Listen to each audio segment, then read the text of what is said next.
Good evening from Pontchartrain, France. Obey because this is an Islamic and legitimate government. Iran বিপ্লবের পর দেশে ফেরার 2 মাসের মাথায় এক ঝাঁঝালো ভাষণ দিয়েছিলেন দেশটির প্রথম সর্বোচ্চ ধর্মীয় নেতা আয়াতুল্লাহ রুহুল্লাহ খোমেনি।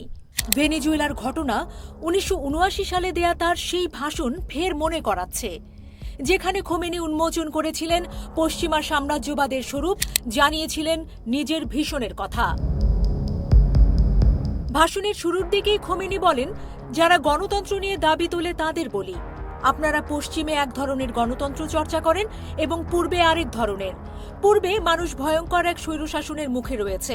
একই কথা প্রযোজ্য পশ্চিমের ক্ষেত্রেও। যারা মানবাধিকার রক্ষা করার দাবি করে তাদেরকে বলছি, 50 বছর ধরে যখন পহলভি রাজবংশ জনগণের উপর চাপিয়ে দেয়া হয়েছিল এবং তারা হত্যা করে জাতির সবকিছু লুট করেছিল, আমাদের তরুণরা তখন কারাগারে পচেছে, অনেকের পা কেটে ফেলা হয়েছিল, অনেকেই সম্প্রতি পর্যন্ত বন্দী ছিল, নির্যাতনের শিকার হয়েছিল, অনেকেই সবকিছু হারিয়েছিল। তখন মানবাধিকার সমর্থকদের কণ্ঠ কোথায় ছিল?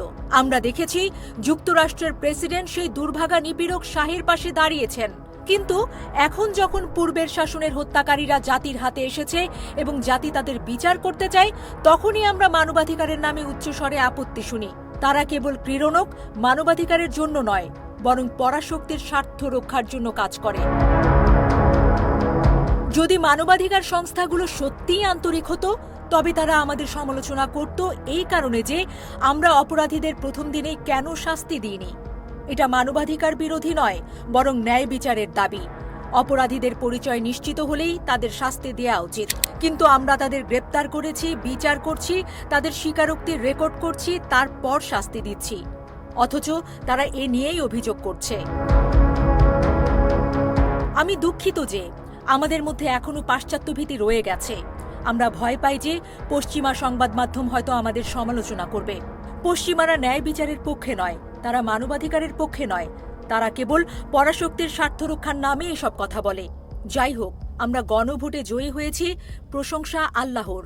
বিদেশি গণমাধ্যমের সব প্রচারণা ভুল প্রমাণিত হয়েছে। ইরানি জাতি শতভাগ ইসলামী প্রজাতন্ত্রের পক্ষে ভোট দিয়েছে, আল্লাহর কাছে প্রশংসা। এখন জাতির দায়িত্ব ইসলামী প্রজাতন্ত্রের বিষয়বস্তু বাস্তবায়ন করা। ইসলামী প্রজাতন্ত্রে আজ ইরানে যা কিছু রয়েছে সবকিছু পরিবর্তিত হতে হবে। বিশ্ববিদ্যালয়গুলো বদলাতে হবে, শিক্ষা ব্যবস্থা বদলাতে হবে, ঔপনিবেশিক সংস্কৃতি বদলে স্বাধীন সংস্কৃতি আনতে হবে।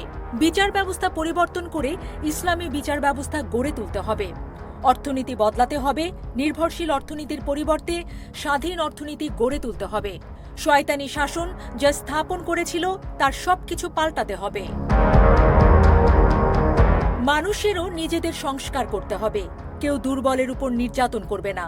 ধনী ও দরিদ্রের মধ্যে ন্যায় বিচার প্রতিষ্ঠা করতে হবে। কোন সরকার ভুল করলে জাতি তাকে কঠিনভাবে প্রতিরোধ করবে। আদালত যদি ন্যায় বিচার করতে ব্যর্থ হয়, জাতি নিজেই এগিয়ে আসবে। ইসলামী প্রজাতন্ত্রে অবিচারের কোনো স্থান নেই, অত্যাচার নেই। দুর্বলদের রক্ষা করতে হবে, শক্তিমানের অহংকার চূর্ণ হবে।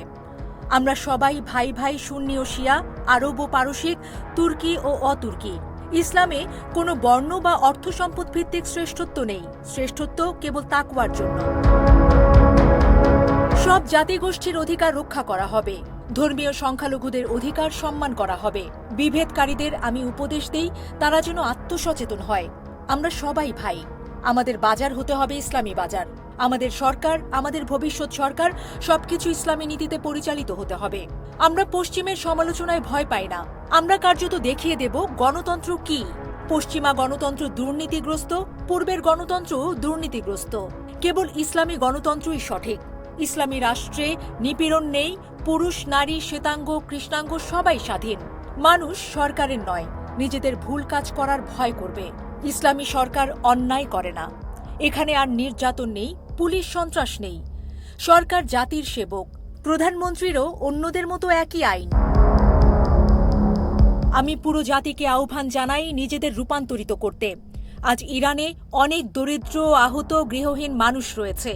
ধনীরা তাদের সাহায্য করুক, সরকার তাদের কথা স্মরণে রাখুক।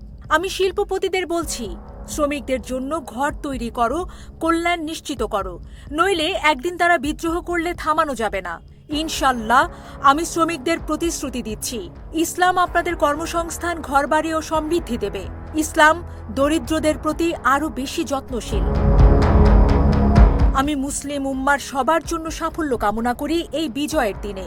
আশা করি ইসলামী দেশগুলো ঐক্যবদ্ধ হবে এবং তাদের দেশ থেকে শয়তানের হাত কেটে ফেলবে।